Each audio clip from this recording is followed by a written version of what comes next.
বন্ধুরা আশা করি সবাই ভালো আছেন। তো বন্ধুরা এখন যে বিষয়টা নিয়ে আমি কথা বলবো তো সেটা হলো ভণ্ড বলে একটা সিনেমা রয়েছে যেটা 1998 সালে রিলিজ করেছিল এবং এই ছবির অভিনেতা হিসেবে কাজ করছেন রুবেল এবং ছবিটা স্পেশালি একটা কমেডি অ্যাকশন জনরের ছবি ছিল। ছবিটা আমার কেমন লেগেছিল সেই বিষয় নিয়ে আলোচনা করব। তো তার আগে একটা কথা বলে নিতে চাই যে এই সিনেমাটা রিকোয়েস্ট করেছে আমার একজন সাবস্ক্রাইবার বন্ধু এবং তিনি এই সিনেমাটা মানে কেমন লেগেছে আমার সেই বিষয়ে তিনি জানতে চেয়েছেন, তো সেটা এখন জানাবো।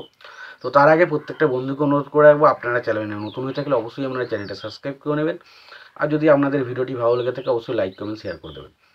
তো ভণ্ড 1998 সালের একটা সিনেমা, ছবিটার পরিচালক হিসেবে কাজ করেছেন সাইদুল ইসলাম খোকন এবং ছবিটার আমরা যদি চিত্রনাট্যর দিকে যদি দেখি, চিত্রনাট্য লিখেছেন হচ্ছে সাইদুল ইসলাম খোকন এবং ছবিটার গল্প লিখেছেন হচ্ছে সাইদুল ইসলাম খোকন।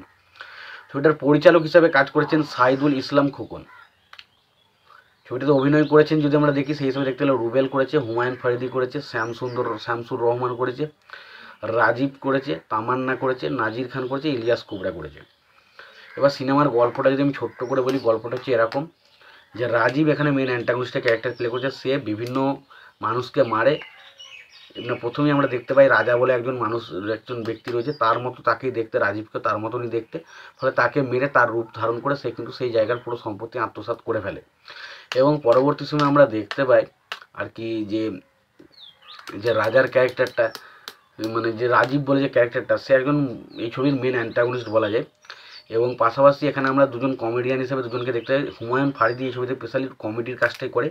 হুমায়ুন ফারিদি এবং শামসুর রহমান দুজনের মধ্যে একটা দুর্দান্ত কমেডি আমরা দেখতে পাই, যার মধ্যে হুমায়ুন ফারিদি হচ্ছে একজন মানে কী বলবো একটা ঠকবাজ এবং অবশ্যই শামসুর রহমান সে হচ্ছে একজন চোর এবং তাদের দুটো ক্যারেক্টার এত সুন্দরভাবে ছবির মধ্যে কমেডিটাকে ব্যালেন্স করা হয়েছে ছবির মধ্যে, সেটা দেখতে হেভি লাগে।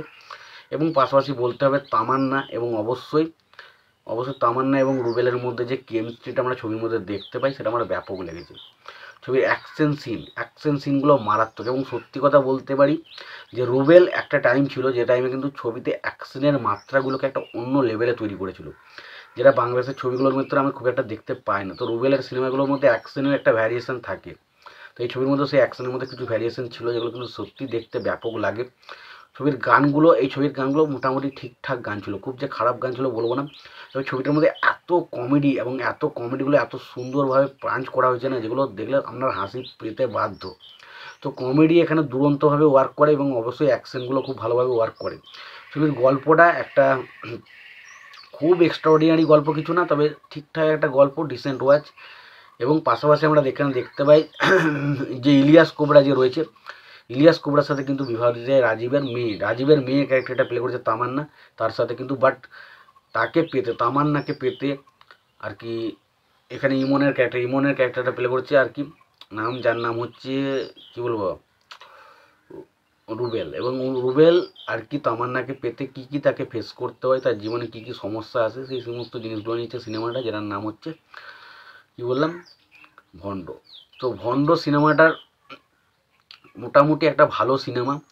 শুধু এটুকু বলতে পারি যে হয়তো দেখুন আগেকার বাংলাদেশের সিনেমার স্ক্রিন প্লে বা সিনেমা ফটোগ্রাফি দেখতে অতটা তো লাগছিল না, যার জন্য অনেকটা দেখতে বোরিং লাগে। বাট আমি শুধু এটুকুই বলতে পারি ছবিটা কিন্তু ভালো, যদি দেখতে চান অবশ্যই দেখতে পারেন। আর ভিডিওটি ভালো লেগে থাকলে লাইক কমেন্ট শেয়ার করে দেবেন। চ্যানেলটা নতুন হয়ে থাকলে অবশ্যই আপনারা চ্যানেলটা সাবস্ক্রাইব করে নিয়ে পাশে বেল আইকনটা অবশ্যই প্রেস করে দেবেন। ভালো থাকবেন, সুস্থ থাকবেন, দেখা হচ্ছে পরবর্তীতে।